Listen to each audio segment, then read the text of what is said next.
آج تو لوگ اتنے خود غرض ہو چکے ہیں کہ اللہ اکبر، ساتھ جانا تو دور کی بات، اگر کوئی دعا کی گزارش بھی کرے تو لوگ کہتے ہیں انشاءاللہ کریں گے.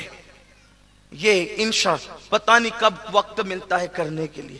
انشاءاللہ کریں. ہمارے بزرگوں کی عادت تھی جب کوئی کہتا دعا کرے تو وہی دعا کرتے، وہی دعا کرتے. آج ہم دعا سے بھی گئے، دل اس طرح سخت ہو گئے کہ دعا سے بھی گئے. سیدہ طیبہ طاہرہ فاطمۃ الزہرا سلام اللہ علیہا، امام حسن کہتے ہیں میں نے میری ماں کی جتنی دعا سنی کبھی اپنے لیے کچھ نہیں مانگا، ہمیشہ امت محمدیہ کے لیے مانگا کرتی تھی. میں نے پوچھا امی کبھی آپ اپنے لیے کچھ نہیں مانگتی، ہمیشہ قوم کے لیے مانگتی ہے؟ تو فرماتی بیٹا پہلے پڑوس ہے پھر خود ہے، اور ہم دوسروں کے لیے جو مانگتے ہیں ہمیں اپنے لیے مانگنا نہیں پڑتا، بن مانگے خدا ہمیں عطا فرما دیتا ہے.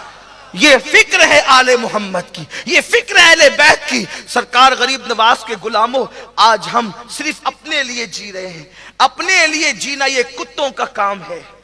کتا صرف اپنے لیے جیتا ہے، اپنے لیے جینا یہ کتوں کا کام ہے.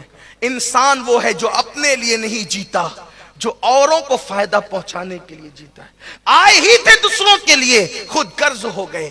بلکہ اگر خود غرض بھی ہوتے تو کوئی فتنہ نہ تھا. اب تو جہاں دو مسلمان ملتے ہیں وہاں تیسرے کی عزت سلامت نہیں، جہاں تین ملتے ہیں وہاں چوتھے کی عزت سلامت نہیں، جہاں چار ملتے ہیں وہاں پانچویں کی عزت سلامت نہیں. کسی کو گالی، کسی کی غیبت، کسی کی چگلی، کسی کے لیے تباہی کا منصوبہ، تباہی کا پلان.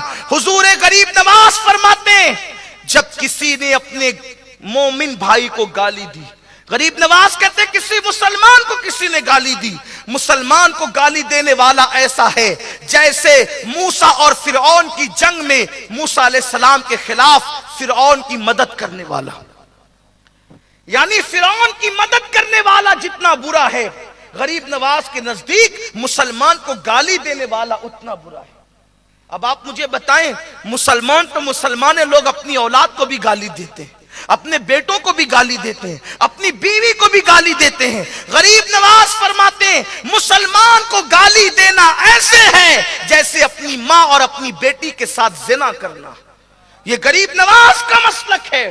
آج تو گالی لوگوں کا تکیہ کلام بن چکی ہے، آج تو گالی لوگوں کی زبان کی لذت بن چکی ہے. میرے آقا صلی اللہ علیہ وسلم کے دیوانوں، ہم نے ولیوں کی بات تو کی ہے لیکن ہم نے کبھی ولیوں کے مشن کی بات نہیں کی، ولیوں کے کردار کی بات نہیں کی. میرے پیارے آقا صلی اللہ علیہ وسلم کے پیارے دیوانوں، تو عرض کر رہا تھا یوں غریب نواز نے غریبوں کو نواز کر، غریبوں کی مدد کر کے، بڑے بڑے ہندوستان کے مذہبی رہنما جو پرانے مذہب کے لوگ تھے وہ آتے تھے اور کہتے تھے ہمیں آپ سے مناظرہ کرنا ہے، مناظرہ کریں گے. غریب نواز فرماتے تھے بابا بہت تھک کر آئے ہو، جاؤ پہلے آرام کر لو اور ہمارے لنگر سے کھانا کھا لو، اس کے بعد مناظرہ کیا جائے گا.